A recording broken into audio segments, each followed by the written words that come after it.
In the last few years, it feels like every month another celebrity gets exposed. Epstein, Diddy, actors, politicians. And every single time it happens, people ask the same question. Why are there suddenly so many pedophiles? But maybe the scarier truth is, they were always here. The internet just made hiding harder. 30 years ago, powerful people could bury almost anything. No screenshots, no viral threads, no millions of people analyzing evidence online. Today, one accusation can spread across the world in minutes. But exposure is only part of the story, because the internet also created something dangerous. Unlimited access. Access to fans. Access to children. Access to vulnerable people. Tonight, we're talking about the disturbing psychology behind pedophiles, why so many scandals involve famous people, how grooming actually works, whether this disorder can be treated, and why the modern internet may be making everything worse. Why does it feel like there are more now? Statistically, the world probably did not suddenly create millions of new predators overnight. What changed is visibility. Before social media, scandals were easier to hide. Victims had less power. News traveled slower. Powerful people controlled narratives. Today, a leaked message can destroy a career in hours. Entire online communities investigate accusations together, and sometimes, old crimes that stayed hidden for decades suddenly resurface. But technology didn't just expose predators. It also gave them new tools. Before the internet, predators were limited by geography. Today, someone can anonymously contact thousands of minors through gaming chats, Discord servers, live streams, social media, fan communities, or private messages. Some experts believe modern technology massively increased opportunities for grooming, especially for people who already had these urges. And the most disturbing part? Many predators don't look dangerous. They look normal, friendly, funny, trustworthy, which is exactly why they can hide so well. Part 2. The psychology of pedophilia. Pedophilia is considered a psychiatric disorder. It refers to an adult experiencing sexual attraction toward prepubescent children. Scientists still do not fully understand why it develops.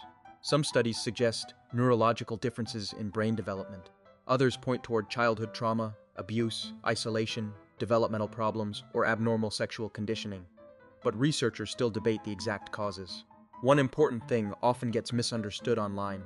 Not every pedophile becomes a child abuser. And not every child abuser is technically a pedophile. Some offenders are motivated more by power, control, sadism, or opportunity rather than attraction itself. That distinction matters, because psychology is more complicated than people think. One of the scariest facts in criminal psychology is that predators are often socially intelligent. Most people imagine monsters as obviously creepy or strange, but real predators often survive because they appear safe, charming, funny, helpful, generous, trusted. This is why so many scandals shock entire communities. He seemed so nice. I never expected this. He helped everyone. Psychologists sometimes describe this as the mask of normality. Some offenders spend years learning how to gain trust before crossing boundaries. Interesting fact. According to multiple criminal studies, many child predators do not begin with violence. They begin with manipulation. This process is often called grooming. Grooming can involve attention, emotional support, gifts, compliments, secrecy, or slowly isolating the victim emotionally. The goal is often to make the child feel special, which is why many victims do not immediately realize they are being manipulated. Another disturbing fact, many offenders already knew their victims personally. Contrary to popular belief, strangers are not always the biggest danger. Sometimes it's coaches, teachers, family friends, community leaders, or trusted celebrities. Part 3. Why are famous people constantly involved? Cases involving celebrities often shock people the most. But power changes human behavior. Fame can create isolation from consequences. Some people slowly begin believing normal rules no longer apply to them. Psychologists call this moral disengagement. Over time, boundaries collapse, especially when someone is surrounded by money, assistance, fans, security, or people afraid to say no. Jeffrey Epstein became one of the most infamous examples of this. A man surrounded by wealth, influence, elite connections, and secrecy. For years, rumors and allegations existed around him, yet almost nobody stopped him. Studies on power and corruption show something disturbing. When people avoid consequences for too long, their behavior often escalates. Small boundary violations become bigger, then criminal. Power itself does not automatically create evil, but it can remove the fear that normally stops people. Part 4. The Internet Problem. The internet changed human psychology forever. Algorithms reward obsession. Shock content spreads faster than normal content.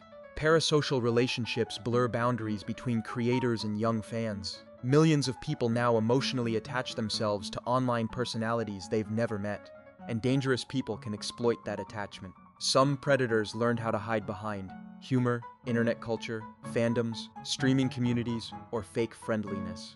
Some researchers believe modern internet culture accidentally created the perfect environment for grooming: constant access, emotional dependency, and anonymity. The scariest part? Online fame can sometimes protect people instead of exposing them. Fans defend creators emotionally. Communities attack accusers. And internet culture often turns serious accusations into drama content instead of real discussion, which can make victims afraid to speak. Part 5. Can pedophilia be treated? This is one of the most controversial questions in psychology. Can people like this change?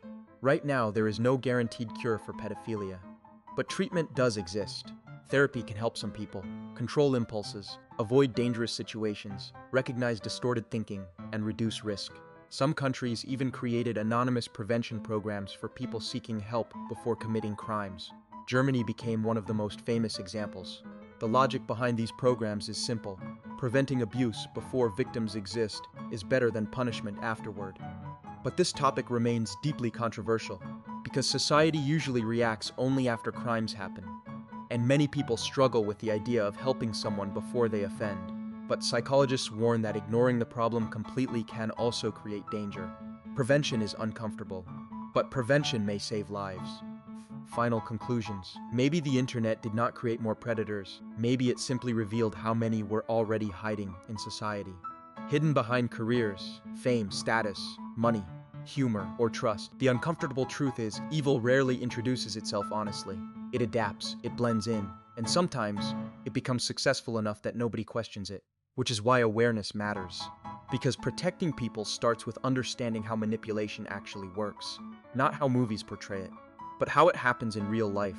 And maybe the scariest part of all is realizing how ordinary some monsters can look.